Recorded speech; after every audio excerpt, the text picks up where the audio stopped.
Salut, alors aujourd'hui, on va parler de ce geste simple que tu fais tous les matins pour ton enfant qui, selon moi, le détruit à petit feu. Ce geste, c'est tout le sucre que tu mets dans son petit déjeuner. C'est quoi le petit déjeuner qu'on offre aujourd'hui à la plupart des enfants? Imagine, c'est quand tu lui prépares son bol de lait avec des céréales, tu ajoutes du pain avec de la confiture, peut-être du Nutella, peut-être du chocolat en poudre, bref, tout ce qui est censé lui faire plaisir. Mais tout cela contient énormément de sucre. Et ce sucre arrive directement dans son sang. Sa glycémie monte puis elle redescend et ces montées suivies de ces chutes peuvent favoriser la fatigue, les coups de barre et les envies de sucre qui reviennent quelques heures plus tard. Quand j'étais enfant, moi aussi, on me servait ce petit déjeuner. Ma maman me le préparait tous les jours. Des années plus tard, j'ai développé des problèmes de santé, notamment une forte inflammation dans mon corps. On appelle ça la polyarthrite rhumatoïde. Et lorsque j'ai profondément changé mon alimentation et j'ai réduit le sucre, j'ai constaté une amélioration importante de mon état. Le sucre ne concerne pas seulement le diabète. Il peut avoir un impact sur beaucoup d'aspects de la santé. Alors si tu veux comprendre pourquoi je considère le sucre comme l'une des plus grandes menaces pour la santé moderne, reste bien avec moi jusqu'au bout parce qu'il existe d'autres solutions. Salut, alors aujourd'hui, comme tu l'as vu, je t'ai montré que ce que tu mets dans le bol de ton enfant dès le matin peut avoir un impact énorme sur sa vie. Selon ce que tu lui donnes comme petit déjeuner, tu peux influencer son énergie, ses habitudes et sa santé future. Tu peux contribuer à améliorer sa vie ou au contraire participer à des habitudes qui risquent à lui compliquer la vie plus tard. Je reviens maintenant sur le sucre. Pourquoi le sucre? Pourquoi est-il autant présent dans notre alimentation? Franchement, pourquoi? Parce que depuis des décennies, on nous l'a présenté comme le carburant numéro un, comme l'aliment indispensable, comme ce qui permet de faire fonctionner le cerveau, les muscles, le corps tout entier. Et sur un point, c'est vrai, les glucides sont une source d'énergie importante pour l'organisme. Là-dessus, il n'y a pas de débat. Mais ce qu'on oublie souvent de dire, c'est que le corps n'a pas besoin de forcément d'autant de sucre que nous consommons aujourd'hui. Et surtout, le corps dispose d'autres sources d'énergie, notamment les graisses. Lorsque l'apport de glucides diminue, le corps est capable de s'adapter. Il peut fabriquer du glucose à partir d'autres molécules lorsque c'est nécessaire.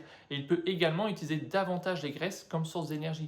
Le problème, c'est qu'on nous a tellement répété qu'il fallait manger sucré le matin, du matin au soir, que beaucoup de personnes ont fini par le considérer comme une évidence. Nos parents, nos grands-parents et nous-mêmes, on a été vers le petit déjeuner sucré, le goûter sucré, le dessert sucré, la boisson sucrée, le snack sucré, encore et encore. Et résultat, beaucoup de personnes ont développé une relation au sucre qui ressemble parfois à une véritable dépendance. Et pourtant, malgré toute cette énergie censée nous être apportée par le sucre, beaucoup de gens se plaignent aujourd'hui de fatigue, de coups de barre, de manque d'énergie, de difficulté à se concentrer. C'est cette contradiction qui devrait nous faire réfléchir, parce qu'il est peut-être temps de se demander si le problème n'est pas justement l'excès de sucre lui-même. Qu'est-ce qui se passe quand ton enfant prend ce petit déjeuner dès le matin? Quand il mange toutes ces céréales sucrées, ce chocolat, ce jus de fruits, tout ce qui lui est associé à un moment de plaisir et d'amour partagé avec sa maman, il se passe quelque chose dans son cerveau. Le sucre stimule fortement les circuits de la récompense, et notamment la dopamine. Cette molécule est impliquée dans la motivation, le plaisir, l'apprentissage et l'envie d'agir. Quand ton enfant réussit quelque chose, quand il obtient une bonne note, quand il progresse dans un sport, quand il atteint un objectif, ces circuits de récompense s'activent. Le problème, c'est que le sucre peut également stimuler ces mêmes circuits très rapidement, sans effort, sans attente, sans progression. Et c'est là que je pense qu'il y a un vrai problème. Parce que dès le matin, son cerveau reçoit déjà une énorme récompense très facile. Une récompense immédiate. Et lorsqu'on habitue le cerveau à rechercher des récompenses immédiates en permanence, il peut devenir plus difficile de fournir des efforts pour obtenir des récompenses plus lointaines, plus lentes, plus méritées. Alors, qu'est-ce qui se passe ensuite? Chez certains enfants, cela peut contribuer à davantage de fatigue, à des difficultés de concentration, à plus d'impatience, à davantage de recherche de plaisir immédiat. Chez d'autres, cela peut se traduire par plus d'agitation, plus d'impulsivité. Ce n'est pas le sucre à lui seul qui explique tous ces comportements, mais il peut clairement influencer l'énergie, l'attention et la manière dont l'enfant se sent tout au cours de sa journée. Et c'est pour cela que je pense que le petit déjeuner est bien plus important qu'on le croit, parce qu'il influence à la fois le corps, mais aussi le cerveau.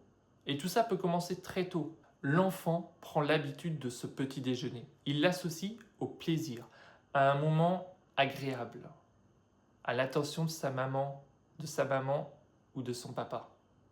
Et cette habitude s'installe, puis arrive la pause du matin, le goûter, puis le déjeuner, puis le dessert, puis parfois encore un autre goûter, et ainsi de suite.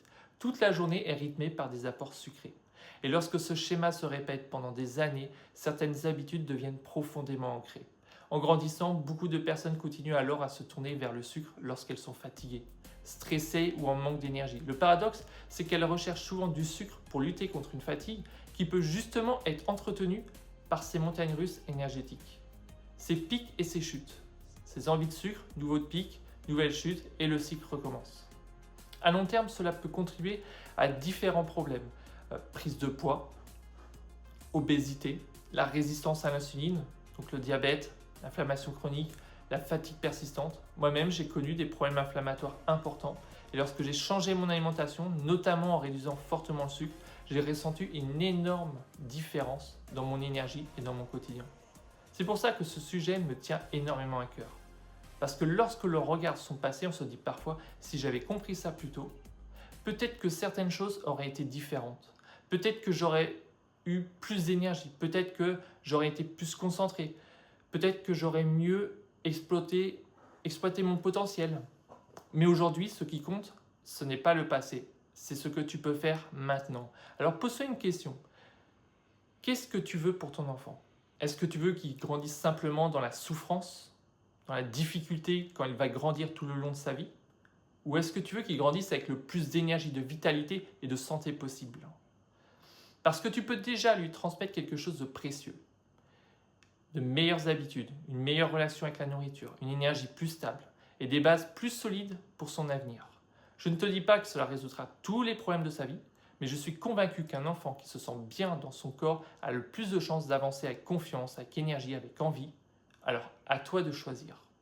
Est-ce que tu continues avec les mêmes habitudes ou est-ce que tu décides de tenter autre chose? Les mêmes erreurs que nos parents ont faites avec nous quand nous étions enfants. Alors, qu'est-ce que tu attends pour changer?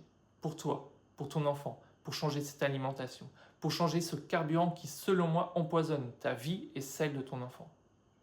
Parfois, il suffit simplement de revoir le petit déjeuner, d'arrêter le tout sucré et d'aller davantage vers le salé.